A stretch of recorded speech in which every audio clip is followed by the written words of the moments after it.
Hello সবাইকে, আমি অন্তরা। আমার চ্যানেল গল্পের বইতে সবাইকে স্বাগত। প্রথমেই সবার কাছে আমি ক্ষমা চেয়ে নিচ্ছি, সবাইকে সরি। শারীরিক কিছু অসুস্থতার কারণে ঠিকমতো আপলোড করতে পারিনি আমি গল্পগুলো। এখন থেকে আবার চেষ্টা করব আগে যেরকম আমাদের ছিল সোম শনি ঠিক রাত্রি 10টায় গল্প আপলোড করার। তো সবাই একটু সঙ্গে থেকো, পাশে থেকো। তাহলে চলো দেখি। আমরা শুনছিলাম বিক্রম বেতালের গল্প। আগের এপিসোডে আমরা শুনেছিলাম বেতালের বলা দ্বিতীয় গল্প। আজকের এপিসোডে আমরা শুনবো বেতালের বলা তৃতীয় গল্প।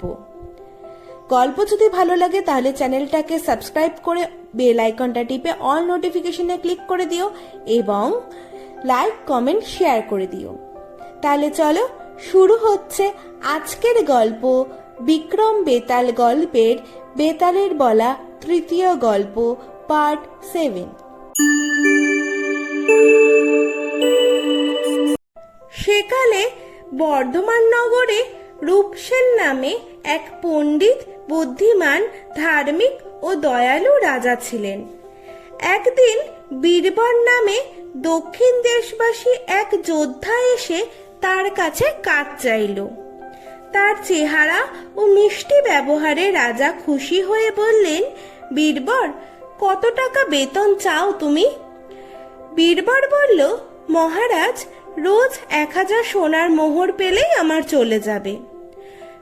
রাজা বললেন, তোমার পরিবারে কতজন লোক? বীরবর বলল, আমার স্ত্রী, এক ছেলে ও এক মেয়ে ছাড়া আর কেউ নেই।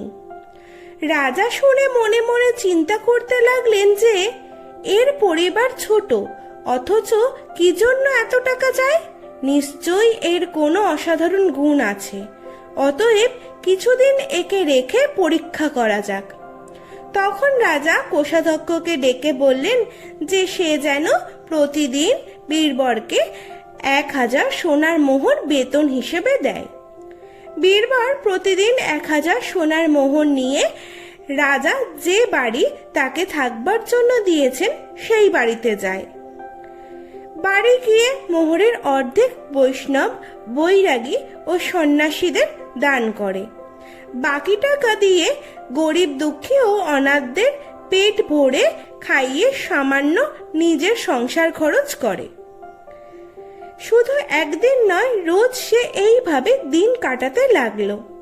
সারাদিন এইভাবে মোহর খরচা করে রাত্রে বীরবর অস্ত্রশস্ত্র ও সাজ পোশাক পরে রাজবাড়ি পাহারা দিত। রাজা তার শক্তি ও সাহসের পরীক্ষার জন্য মাঝরাতে নানা কঠিন কাজ করতে পাঠাতেন। সে তখনই গিয়ে সে কাজ সম্পন্ন করে আসতো। একদিন গভীর রাতে হঠাৎ এক মেয়ের কান্না শুনতে পেয়ে রাজা বীরবরকে ডেকে বললেন, বীরবর, দক্ষিণ দিক থেকে এক মেয়ের কান্না শোনা যাচ্ছে। তুমি তাড়াতাড়ি গিয়ে এর কারণ জেনে আমায় জানাও। বীরবর যে আজ্ঞা মহারাজ বলে দ্রুত চলে গেল। রাজার সব আদেশ বীরবর পালন করত, তাই রাজা তার উপর সন্তুষ্ট ছিলেন।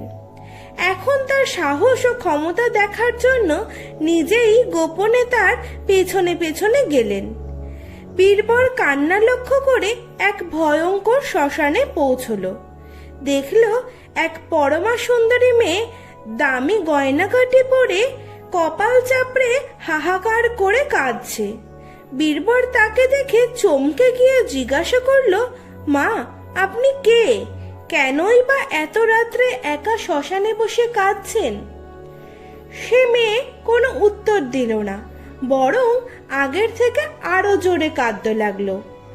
তখন বীরবর বারবার জিজ্ঞাসা করাতে মেয়েটি বলল, আমি রাজলক্ষ্মী। রাজা রূপসেনের প্রাসাদে নানা অন্যায় কাজ হচ্ছে, তাই আমি সেখানে থাকতে পারছি না। কিন্তু আমি চলে গেলেই অলক্ষ্মী আসবে এবং তখন রাজার খুব অমঙ্গল হবে এবং অল্প দিনের মধ্যেই সে মারা যাবে। এই ধার্মিক গুণী রাজা মারা যাবে, তাই আমি কাঁদছি। এই ভয়ঙ্কর কথা শুনে বীরবর শিউরে উঠল। দেবীর কাছে হাত জোর করে বলল, মা, আপনি যা বললেন তা নিঃসন্দেহে ঠিক, কিন্তু যদি কোনো উপায়ে রাজার বিপদ দূর করা যায় তবে আমাকে বলুন, আমি প্রাণ দিয়েও তা করব। রাজলক্ষ্মী বললেন, সে বড় শক্ত কাজ, পারবে তুমি সে কাজ করতে? এখান থেকে পূর্ব দিকে 8 যোজন দূরে মন্দিরে এক দেবী আছেন। যদি কেউ তার ছেলেকে নিজের হাতে ওই দেবীর সামনে বলি দেয় তবে তার দয়ায় রাজার সমস্ত অমঙ্গল কেটে যাবে। এই কথা শুনে বীরবর বাড়ির দিকে রওনা হলো। রাজাও তার পেছন পেছন চললেন। বীরবর বাড়ি গিয়ে বউকে ডেকে তুলে তাকে সব কথা খুলে বলল। সেও ছেলেকে ঘুম থেকে তুলে বলল, বাছা, তোমার মাথা কেটে দেবীকে অর্ঘ্য দিলে রাজার অমঙ্গল কেটে যাবে ও রাজ্য শক্তিশালী হবে। ছেলে বলল, মা, এ তো আমার সৌভাগ্যের কথা। প্রথমত তোমার আদেশ মতো কাজ করছি, বাবার কর্তব্য পালনে সাহায্য করছি এবং নিজের এই তুচ্ছ শরীরটা দেবতাকে নিবেদন করছি। এছাড়া আমার প্রাণত্যাগের এমন ভালো সময় আর আসবে না। এ কাজ যত তাড়াতাড়ি হয় ততই ভালো। ছেলের এই কথা শুনে বীরবর যতটা আনন্দিত হলো ঠিক ততটা দুঃখিত হলো। তারপর সপরিবারে পূজার জিনিসপত্র নিয়ে সেই মন্দিরের দিকে চলল। রাজা বীরবর ও তার পরিবারের প্রভুভক্তি দেখে আশ্চর্য হলেন এবং মনে মনে অজস্র ধন্যবাদ দিয়ে গোপনে তাদের পেছন পেছন চললেন শেষটা দেখতে। তাহলে আজকের গল্প এইটুকুই। পরের পার্টে আসছে বেতালের 3য় গল্পের পরবর্তী অংশ। রাজা গিয়ে কি দেখলেন সেটা শুনবো আমরা পরবর্তী পার্টে।